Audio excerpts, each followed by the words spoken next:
Começa agora o programa Hora e a Vez da Pequena Empresa, sempre levando para você muitas informações e atrações. Confira! O advogado Marcos Tavares Leite falando sobre fiscalização e regularização para optantes do Simples Nacional. O advogado Piraci Oliveira iniciando uma série sobre reforma tributária, esclarecendo e tirando dúvidas dos contribuintes. A visita dos filiados Lidi China na Dahua Technology, empresa chinesa que trabalha com cibersegurança, sendo líder mundial em soluções e serviços baseados em vídeo e análise de imagens. A solenidade em comemoração aos 77 anos de fundação do Comando Militar do Sudeste, ocorrida na capital paulista. E nesta semana, o presidente do Simp, Joseph Cury, recebe Marcelo Cerizzi, empresário e sócio fundador da corretora Leve. Fique conosco.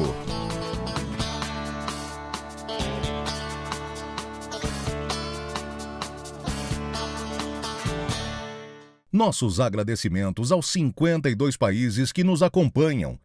Acompanhe você também. www.simp.org.br. Você conhece alguma empresa ou pessoa que não tenha problemas? Onde elas resolvem? Conheça o Hub Simp, a plataforma que oferece a conexão entre você e quem resolve seus problemas. Veja algumas das soluções: capital de giro, antecipação de recebíveis, comércio exterior, importação e exportação, estruturação de empresas, abertura e alteração de empresas, certificação digital, gestão tributária, fiscal e dívidas. Hub Simp. Acesse www.simp.org.br. Empresário da micro e da pequena empresa, evite a sua exclusão do Simples Nacional. Mantenha a regularidade. No final de julho, a Receita Federal emitiu 1.265.000 notificações a micro e pequenos empresários optantes do Simples Nacional. Essas notificações são feitas de forma eletrônica e podem ser vistas no ICAC, dentro do site do receita.fazenda.gov.br. É importante verificar se há alguma notificação, porque após 45 dias há a presunção de que o empresário foi notificado e todos os prazos já começam a correr. Há, para aqueles que estão efetivamente inadimplentes, várias alternativas para a regularização, seja através do pagamento, seja através de parcelamento ou mesmo uma negociação com a Procuradoria-Geral da Fazenda Nacional, quando o débito já está inscrito em dívida ativa. A manutenção da regularidade pode gerar a exclusão do empresário do Simples Nacional já neste ano ou impedir, em 2024, a manutenção da adesão a esse sistema e depois fica muito mais difícil fazer a regularização e mesmo retornar ao Simples Nacional. Se no início de 2024 ainda houver alguma irregularidade, o empresário perderá o direito de manutenção ao Simples Nacional e só poderá, então, em 2025, fazer novamente a adesão ao sistema. Portanto, verifique nos portais da Fazenda Nacional, nos portais da Procuradoria-Geral da Fazenda Nacional, se há alguma notificação a você, empresário. Se há notificação, há notícia de irregularidade e você não estiver irregular, apresente também à Receita Federal a prova da sua regularidade para que isso seja eliminado. E se há efetiva irregularidade, se regularize. Faça o pagamento, o parcelamento. Encontre forma de se manter legal, formal e regular. Esse é o serviço que o Simp presta, orientando, auxiliando ao empresário da micro e pequena empresa a se manter formal e regular, pagando seus tributos, gerando emprego e renda.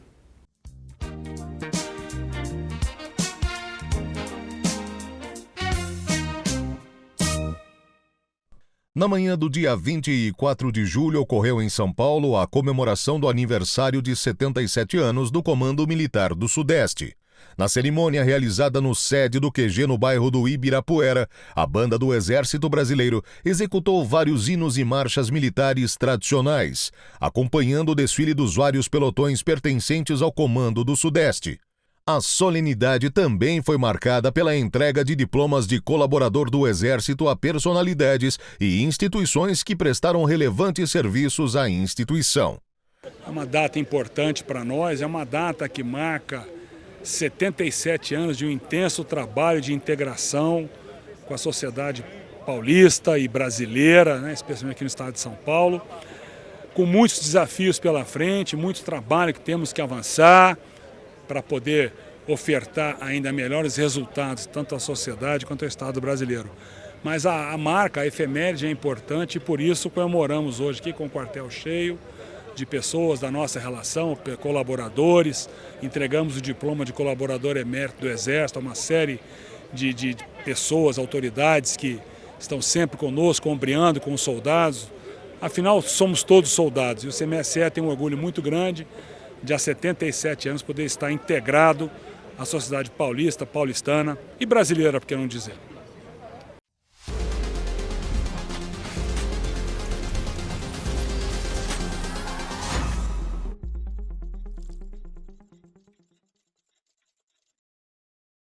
Olá! A partir desse programa, uma série de comentários acerca da reforma tributária que está em trâmite no Congresso Nacional. Muito bem, depois de mais de 30 anos de debate, pela primeira vez temos um texto aprovado na Câmara dos Deputados. Isso aconteceu no mês de julho e agora o texto foi encaminhado para averiguação e avaliação do Senado. Na verdade, o que se decidiu fazer foi uma partilha da reforma tributária global. Iniciou-se pelo aquilo que seria a reforma tributária do consumo. Portanto, os 5 tributos relativos ao consumo, ISS, ICMS, PIS, COFINS e IPI, seriam então profundamente alterados pela criação de uma sistemática mais simples, mais transparente e, em especial, menos custosa do que atualmente nós temos. Muito bem. Aquilo que seria destinado a simplesmente uma reforma do consumo relativo a esses 5 tributos estaduais, federais e municipais, na verdade foi alargado e o texto da reforma acabou abraçando outros tributos que a princípio não deveriam estar nesse bojo. Falaremos deles a partir de agora. O primeiro deles é relativo ao IPVA. A partir da aprovação desse texto, jatos, iates, embarcações de alto valor passarão a estar sujeitas ao imposto chamado IPVA. Hoje, um motorista de aplicativo que tem uma moto de 125 cilindradas paga IPVA sobre o seu veículo e quem tem um jato ou um iate está isento. Dali para frente, com a aprovação do texto, todos eles estarão sujeitos ao IPVA, evidentemente, com alíquota e base de cálculo muito diferente. O segundo ponto que eu queria tratar aqui, também inserido no texto da reforma do consumo, é relativo ao IPTU, é o Imposto Municipal Incidente sobre as Propriedades Urbanas. A partir da aprovação desse texto, se ele ficar dessa forma, os prefeitos poderão aumentar a base de cálculo da tributação dessa exação por simples ato do Poder Executivo. Até então, tanto base de cálculo, quanto alíquota, quanto as condições de pagamento do IPTU deveriam passar por norma legislativa, portanto, remetendo à Câmara Municipal. Se o texto for mantido como está, e essa situação é bastante questionável, os prefeitos poderão aumentar a base de imposição, simplesmente elevando o valor da sua casa. Sua casa vale R$100 mil, a partir de amanhã o prefeito diz que ela vale 150 e você pagará a alíquota sobre a base de 150. É um aumento indireto extremamente significativo. Nesse ponto, a questão é bastante criticável. Uma terceira alteração que ocorreu foi a majoração do ITCMD, que é o Imposto sobre Doação e Causa-Mortes. Causa-Mortes é o imposto da herança, o imposto sobre processos de inventário. Em São Paulo, a alíquota é 4%, já há alguns estados que cobram entre 4% e 8%. A partir da eventual aprovação desse texto, ficará obrigado que a alíquota inicie em 4% e vá até 8%, a depender do valor da operação. Portanto, você que está em São Paulo terá uma elevação na tributação do ITCMD, que deverá obrigatoriamente chegar até 8%, dependendo do valor do processo de doação ou do processo de legado, causa-mortes. É algo que também deve ser avaliado com muito critério e o Senado, por certo, se debruçará sobre ele. Uma quarta tributação, essa efetivamente sobre o consumo, que foi criada com a reforma tributária, no último momento de aprovação do texto, foi a possibilidade de estados que são pouco consumidores, como por exemplo Minas Gerais, Mato Grosso, Goiás, mas que são poderosamente extrativistas, possam criar um novo tributo que incidiria sobre produtos semi-elaborados. Então, ferro, aço, qualquer tipo de extração mineral poderá ser objeto de uma nova tributação a ser criada depois dessa reforma. Também é uma situação bastante criticável, na medida em que, se a reforma era para reduzir tributos e simplificar, a criação de um novo tributo do nada não nos parece algo bastante eficaz. A princípio, essa é a parte introdutória do que trataremos nesses novos programas. Fique conosco.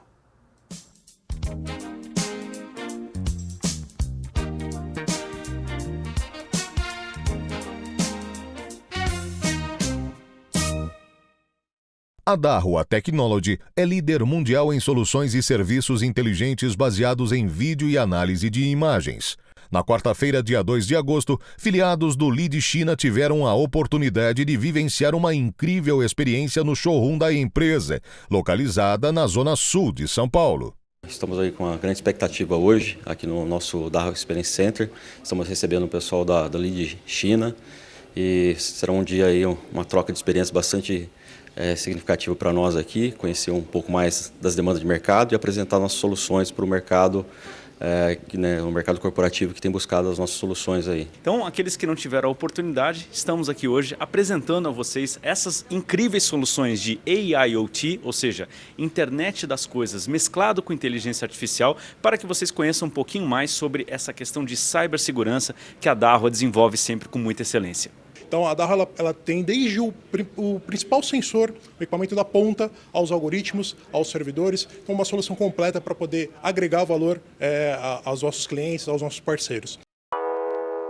Você conhece alguma empresa ou pessoa que não tenha problemas?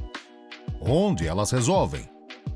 Conheça o HubSimp, a plataforma que oferece a conexão entre você e quem resolve seus problemas. Veja algumas das soluções: capital de giro, antecipação de recebíveis, comércio exterior, importação e exportação, estruturação de empresas, abertura e alteração de empresas, certificação digital, gestão tributária, fiscal e dívidas. HubSimp. Acesse www.simp.org.br. Entrevista da semana. Entrevista da semana. Nosso convidado de hoje é Marcelo Cerise, sócio fundador da corretora Leve. É um prazer tê-lo conosco. Prazer é meu. Obrigado pelo convite. Nosso prazer. Por favor, nos explica qual a diferença daquilo que você faz e daquilo que o banco faz. A diferença é simples. O banco, basicamente, ele trabalha com crédito, ele empresta dinheiro e daí ele tira os seus lucros. Esse é o fundamento do banco. Uma corretora de valores imobiliários tem a função básica de intermediar as negociações na B3. Quando o investidor quer comprar uma ação na Bolsa, quer comprar um título público no Tesouro Direto, ele tem que passar por uma corretora. E a Leve é um intermediário, é uma corretora. Então essa A Leve é cadastrada no Banco Central? Sim, a Leve é autorizada pelo Banco Central, é autorizada pela B3, cadastrada, participante pleno da B3, membro de compensação e liquidação, também autorizada na CVM. Tirando os grandes bancos, quantas empresas como a sua tem hoje no mercado? Se a gente tirar os grandes bancos e as maiores corretoras como as mais conhecidas, XP e BTG, a gente conta com um mundo aí de 10 corretoras aproximadamente independentes com relevância que operam no mercado B3. E a sua é uma delas? A minha é uma delas. Bom, agora nos conta um pouquinho, você que está envolvido com finanças, investimentos e afora, o que você espera ou qual a sua projeção desse ano para o ano que vem da economia brasileira? Algumas reformas importantes têm tramitado juntamente com o governo, com o Senado e com a Câmara, que podem beneficiar o mercado financeiro. Então, a gente viu medidas como o arcabouço fiscal passar e passou melhor do que o mercado previa. Isso refletiu nas curvas de juro, ou seja, o mercado melhorou. E a reforma tributária, que é o grande tema desse ano, né, para o empresário, para a empresa, para o mercado financeiro, é uma reforma que tende a melhorar o ambiente de negócios do Brasil, simplificar a esquizofrenia tributária que o país vive atualmente, apesar de não ser a melhor reforma que a gente tinha em mãos, mas foi a reforma possível de se passar nesse momento. Então, eu acredito que o ambiente para os próximos anos, para o mercado financeiro, principalmente de renda variável, deve ser positivo. A gente vem de um aperto monetário, ou seja, de uma alta de juros, e agora a gente se prepara para uma queda de juros.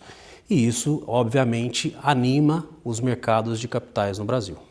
Queda muito gradual, né?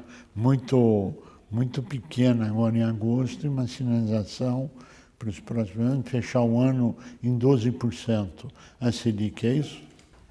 Se o Banco Central sinalizar positivamente para o mercado financeiro, a gente pode olhar aí com bons olhos para a Bolsa. A gente tem um país, o Brasil, que é um país emergente, bem posicionado comparado aos demais países emergentes.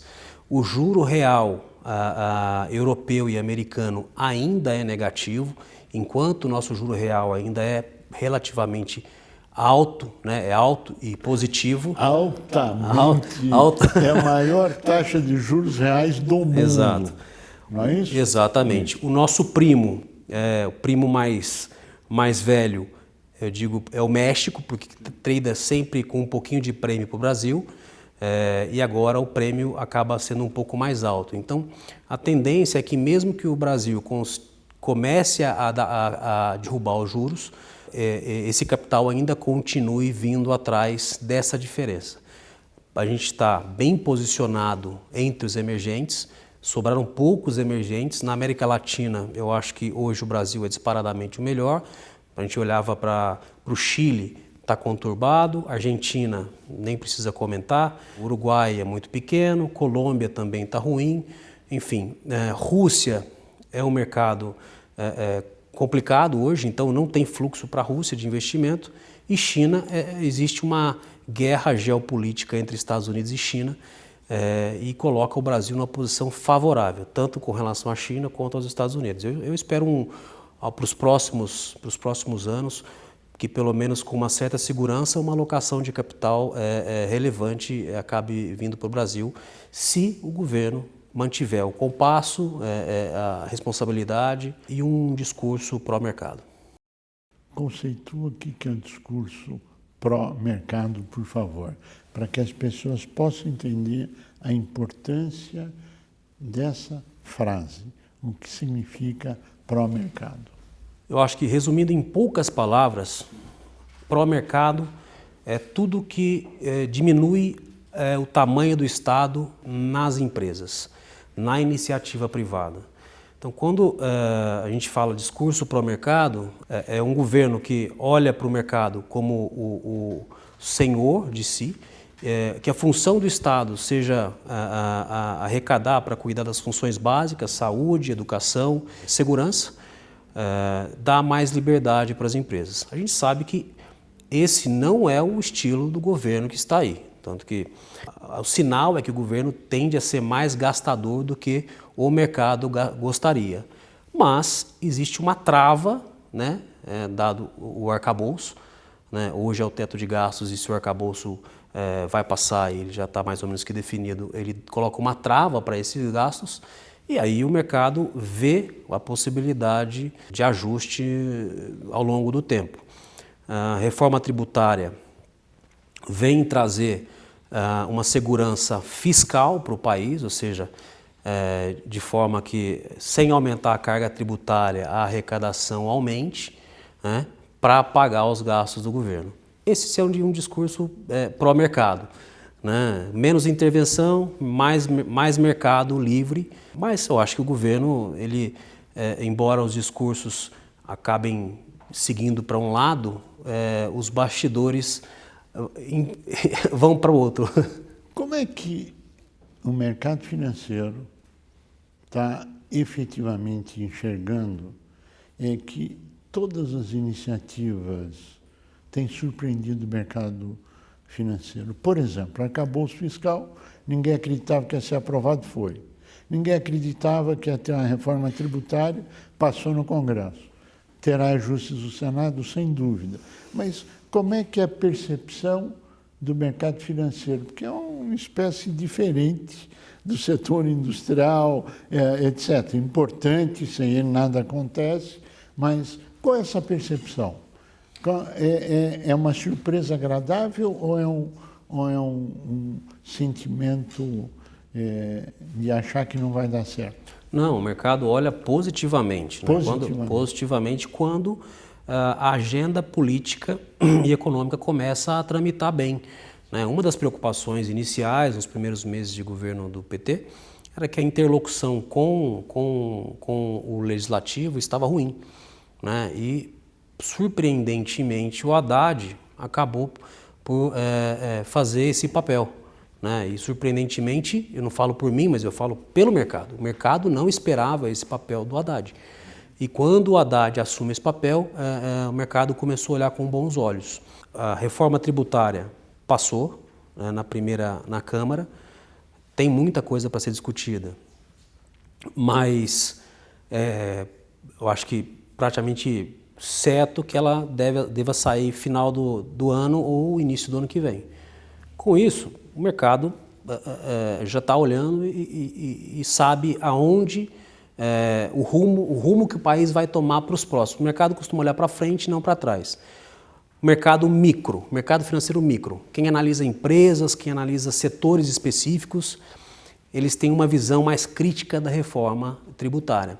O mercado macro, ou seja, aqueles investidores, aqueles gestores que olham para a situação fiscal do Brasil, para onde vai a curva de juros, o juro vai cair, como é que vai o câmbio, né? Então, esse setor do mercado olha com uma visão mais positiva a reforma tributária, porque ele não está muito preocupado qual setor vai sair prejudicado ou não, ele está mais preocupado com o macro político do Brasil, se esse novo ambiente permite quedas de juros, um câmbio mais baixo, um ambiente mais favorável para o negócio. Eu acho que o balizador é o dólar. O dólar nunca esteve tão baixo nos últimos meses como está hoje. A Bolsa nunca bateu 121 mil pontos esse ano. Bateu essa semana. Isso é um sinalizador de otimismo do mercado financeiro e de credibilidade em relação ao futuro? Sim, sem dúvida. Tudo reflete nos preços. E o mercado financeiro está mostrando o otimismo através da Bolsa e do câmbio. Câmbio eu me arrisco a falar menos porque são inúmeros fatores que influenciam no câmbio. Mas me parece que existe uma tendência de queda ou pelo menos de estabilidade no patamar que vivemos hoje. Marcelo Cerise, nós chegamos ao final do nosso tempo, queremos agradecer a sua participação e um esclarecimento importante, que a sua empresa só atende corretoras, só atende outras, não atende pessoa física. Exato. É isso? Exato. A Leve ela só atende investidores institucionais. Basicamente, a gente é focado em atender gestores de fundos, tesourarias e não atendemos pessoa física. A você que esteve conosco, o nosso mais profundo agradecimento, com a certeza que estaremos juntos na semana que vem. Até lá!